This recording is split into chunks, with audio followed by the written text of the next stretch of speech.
लोग को electric safety बताऊंगी, ठीक है। जानते हैं ना इलेक्ट्रिक सेफ्टी क्या है। थ्रेडिंग यार्ड, स्टील यार्ड, जितना मशीन वगैरह सब चल रहा है, कैसे चल रहा है, इलेक्ट्रिक से। तो मैं आप सबको आज इलेक्ट्रिक सेफ्टी के बारे में बताऊंगी। एक चीज़ जान के रखिए कि हम लोग क्या बोलते हैं, बी सेफ। बी सेफ में क्या क्या आता है? बी सेफ में सेफ, बी सेफ क्या क्या आता है उसमें? Burns, electrocution, shock, arc flash, arc blast, fire, explosion, ये मिलके क्या होता है? Be safe with electricity Burns, है ना। अब थोड़ा छोटा छोटा करके क्या क्या होता है उसमें। करंट कितनी टाइप के होते हैं? 2 टाइप के बारे में बताऊंगी, ठीक है। ऑल्टरनेट करंट एसी और direct current DC, change repeatedly in both direction. वो क्या होता है? क्या बोला आपको? जो प्रत्यावर्ती धारा दोनों दिशाओं में तेजी से बहती है वो है ऑल्टरनेटिव करंट। और डायरेक्ट करंट क्या है? डीसी, हमेशा एक दिशा में बहती है। उससे क्या होता है? बैटरी चार्ज करने, कुछ मोटर चलाने, उसके बाद वेल्डिंग उपकरण को संचालित करने के लिए उपयोग किया जाता है। ऑल डायरेक्ट करंट में always flows in one direction, used to charge batteries and some motor and welding equipment. हम लोग के पास है ना इधर, जिससे हम लोग आप लोग वेल्डिंग कर रहे हैं डीसी करंट से। फिर क्या है? बिजली से होने वाली जलन कितना प्रकार की है? 3 प्रकार की जलन होता है। बिजली से होने वाली जलन शरीर में विद्युत तरंग के प्रभाव से उत्पन्न गर्मी के कारण होती है। और आर्क फ्लैश की जलन उच्च तापमान जलन जो होता है, जो विद्युत चाप या विस्फोट के कारण होती है। थर्मल संपर्क जलन तब होती है जब त्वचा अत्यधिक गर्म बिजली के उपकरण के संपर्क में आती है, ठीक है। इलेक्ट्रिक्यूशन क्या है? इलेक्ट्रिक्यूशन क्या है? When a human is exposed to lethal amount with electric energy. Shock क्या है? When the body become part of the electric. Circuit क्या है? Circuit current entering into body. Hindi में बताओ। अच्छा ठीक है, ठीक। विद्युत, जब कोई व्यक्ति घातक मात्रा में विद्युत ऊर्जा के संपर्क में आता है तब वो करंट हो गया। शॉक कैसे लगता है? जब शरीर विद्युत सर्किट का हिस्सा बन जाता है, विद्युत धारा एक बिंदु से शरीर में प्रवेश करती है और दूसरे बिंदु से बाहर निकल जाती है, ठीक है। आप थोड़ा कुछ पॉइंट बता दो आप लोग को, वो हिंदी और इंग्लिश में बताना पड़ेगा। बाकी जो हमारे भैया जी को हिंदी समझ में नहीं आती, जो कुछ लोग हैं उनको इंग्लिश समझ में नहीं आती, तो हम उन लोग को ऐसे बताएंगे, ठीक है। कुछ पॉइंट है जैसे इलेक्ट्रिक प्रोटेक्शन मेथड क्या क्या है, उसी के बारे में हम आपको बताएंगे। उपयोग करने से पहले सभी विद्युत उपकरणों का निरीक्षण जरूर करेंगे, ठीक है। Inspected all the electric tools and equipment wire to use. अब क्या है? सर्वदा डबल इंसुलेटेड टूल का ही उपयोग करें। Use double insulated tools. Circuit पर आरसीसीबी, एमसीबी का इस्तेमाल आवश्यक है।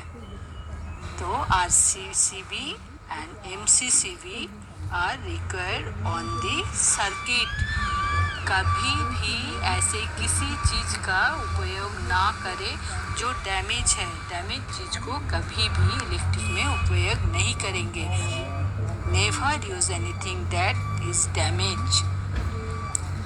कॉर्ड को गर्मी, तेल, तेज धार वाली वस्तु से दूर रखें। ये कॉर्ड मतलब क्या बताया आपका? तार जो होता है ना इलेक्ट्रिक में, हम लोग जो तार यूज़ करते हैं उसको ये सब से बचा के रखेंगे। Keep cords away from heat, oil and sharp edges. ठीक, सभी बिजली तारों को ऊर्जावान समझे आप जहाँ काम कर रहे हैं या कहीं बगल अगर ऊर्जा के बिजली के तार पड़े हुए हैं, आप उसमें ये सोच के चलिए सब में करंट है, ठीक है। Treated all electric coils are if they were energized. सभी ओवरहेड लाइनों से 10 फीट की दूरी बनाए रखिए। ओवरहेड लाइन किसको बोलते हैं? सिर के ऊपर से आप लोग देखते हैं ना, जिसके ऊपर से बड़ा बड़ा लाइन जाता है, उसके ऊपर से थोड़ी बहुत कभी खाली मैदान वगैरह में चले जाइए तो थोड़ी थोड़ी आवाज़ आती रहती है ना तार से, उसको हम लोग बोलते हैं ओवरहेड लाइन। ओवरहेड लाइन से 10 फीट की दूरी ज़रूर बनाए रखेंगे। Maintain 10 feets clearance from all overhead lines, ठीक है। केवल योग्य इलेक्ट्रीशियन को ही विद्युत कार्य करने के लिए अनुमति दे। विद्युत कार्य में हम सबको, इलेक्ट्रिक का जो काम करते हैं, हम उनको अलाउ नहीं कर सकते हैं। जो पढ़े लिखे हैं, जिसके इलेक्ट्रिक के बारे में जानकारी है, हम सिर्फ उसी को अलाउ कर सकते हैं। क्या होगा? Allow only qualified electrician to perform electric work. और क्या है? सभी विद्युत पैनलों से कम 3 फीट की दूरी रखें। पैनल तो आप लोग जानते ही है, जब आप इस जगह में काम कर रहे हैं आपको तो मालूम है पैनल क्या है। Threading yard, steel yard, casting yard में काफ़ी है ना ये पैनल। हाँ, allow only keep at least 3 feet clearance from all electric panel. समझ में आ रहा है ना? कुछ भी समझ में नहीं आ रहने से प्लीज़ हमको आप लोग बोलिए, बता दूंगी। सभी विद्युत पैनलों से कम 3 फीट की दूरी रखें। याद रहेगी ना ये बात? अच्छा, सुनिश्चित करें कि सभी उपकरणों ठीक से ग्राउंडेड है। ग्राउंडेड मतलब क्या है? ग्राउंडेड मतलब अर्थिंग हम लोग नहीं बोलते हैं। ये तो हिंदी में है, आपको बोला समझाने के लिए, तो हिंदी में बोल रही हूँ। तो ensure all equipment are properly grounded. Earthing करना जरूरी है। इक्विपमेंट को ठीक से, इक्विपमेंट को हम ग्राउंडेड रखेंगे, ठीक है। अच्छा, अब क्या और 2 पॉइंट बता देती हूँ। Require proper PP for the work being perform. PPs आप लोग तो डालते हैं, लेकिन जॉब स्पेसिफिक पीपीज अलग होता है। आप लोग को मैं बोली हूँ ना, देखिए अभी जो अर्थिंग कर, अभी जो आपका ये जो वेल्डिंग का काम कर रहे हैं वो अलग पीपीज डाले हैं ना, तो जॉब स्पेसिफिक पीपीज अलग होता है। आपको इंडक्शन क्लास में मैं समझा चुकी हूँ, तो आप लोग उस पीपीज पे भी ध्यान देंगे, क्योंकि ये बहुत बहुत ज़रूरी है। Require proper PPs for the work being perform. Never work on hot electric equipment, always D energised. क्या करेंगे? गर्म बिजली के उपकरणों पर कभी काम ना करें, हमेशा डी एनर्जाइज्ड करें, ठीक है। और train other on basic electrical safety and hazard recognized. क्या है ये?